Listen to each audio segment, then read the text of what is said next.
यह गर्मी का क्रम था और एलोकोस नाग फिलिस्तीन के छोटे सुंदर शहर टिग्रस के चारों ओर शांति थी। शहर के चारों ओर विशाल मक्के के खेत फैले हुए थे, जो गर्म सुनहरे सूरज की रोशनी में धीरे धीरे झुक रहे थे। टिग्रिस अपनी शांति और सुंदरता के लिए जाना जाता था, लेकिन इस मक्के के खेत में एक गहरा रहस्य छिपा था, जिसके बारे में स्थानीय लोग बहुत कम बोलते थे।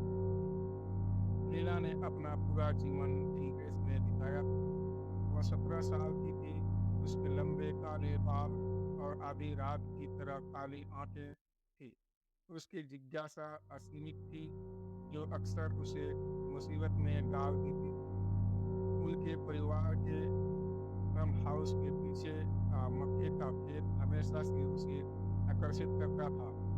शहर के बुजुर्ग बच्चों को चेतावनी देते थे कि वे सूर्यास्त के बाद खेत में बहुत दूर न जाएं।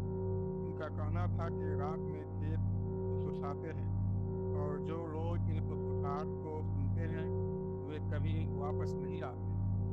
एक शाम जब सूरज क्षितिज के नीचे डूब गया, लीला मक्के के खेत के किनारे खड़ी थी, जहाँ कंडल उसके ऊपर मंडरा रहे थे।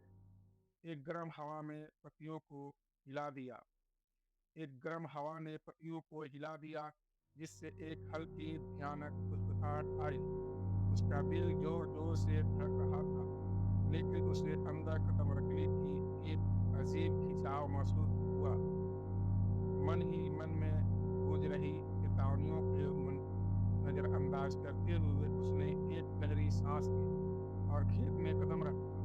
जैसे जैसे वह खेत में गहराई तक जाती गई, फुसफुसाहट तेज होती गई। वे सभी दिशाओं से आ रही थी, किसी एक कंपन की तरफ लग रही थी। शब्द स्पष्ट थे, फिर भी उनमें एक अजीब जलता एहसास था। आकाश अंधेरा हो गया और कभी-कभी चित परिदृश्य छायाओं और झोंकते मक्के के बीच एक भूल भुलैया बन गया।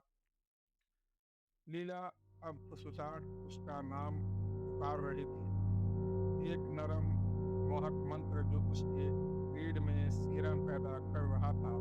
उसने वापस मुड़ने की कोशिश की, लेकिन उसने पाया कि जिस रास्ते से वह आई थी वह गायब हो गया।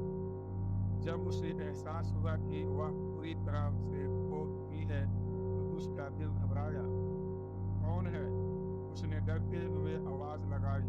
कोई जवाब नहीं आया, केवल लगातार फुसफुसाहट जो तेज और अधिक जोरदार हो गई थी।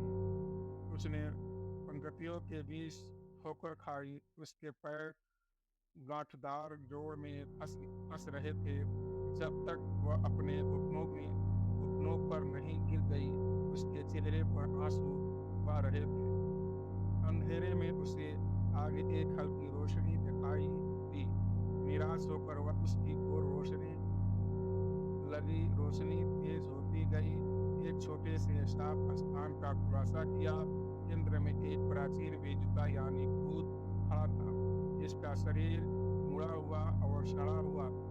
जिसकी खोखली आंखें उसकी हर हरकत का पीछा करती प्रतीत होती थी। फुसफुसाहट उसी बेजुका से आ रही थी। उसका मुंह एक अंतहीन बिना आवाज वाले मंत्र में हिल रहा था। लीला ने अपने कंधे पर एक ठंडे हाथ की अनुभूति महसूस की। उसने चिल्लाते हुए पीछे मुड़कर देखा, लेकिन वहां कोई नहीं था। फुसफुसाहट अब उसके सिर के अंदर थी। उसके दिमाग को आवाजों के कोलाहल से भर रहे थे। वह हिल नहीं सकी, सोच नहीं सकी, सांस नहीं ले सकी। उसने आखिरी चीज जो देखी वह बेजुका यानी भूत था, जो अपने खंभे से उतर रहा था। उसकी आंखें एक अपवित्र रोशनी से चमक रही थी। नीला का गायब होना दिलकश में समय की लहरें भेज दिया।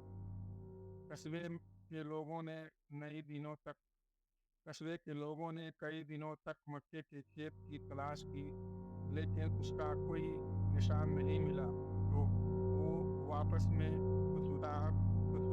हुए पुराने किस्से सजा करते थे कि कैसे वह खेत अभिशाप था और इसमें एक दुष्ट आत्मा बसी हुई थी।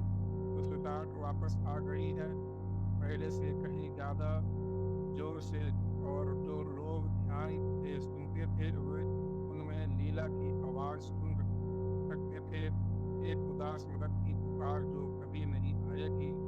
उस दिन से कांग्रेस के लोग मक्के के खेत के बारे में बात नहीं करते थे, वे इसके किनारों से दूर रहते थे, खासकर रात में, और अपने बच्चों को खेत में छिपे खतरों के बारे में चेतावनी देते थे।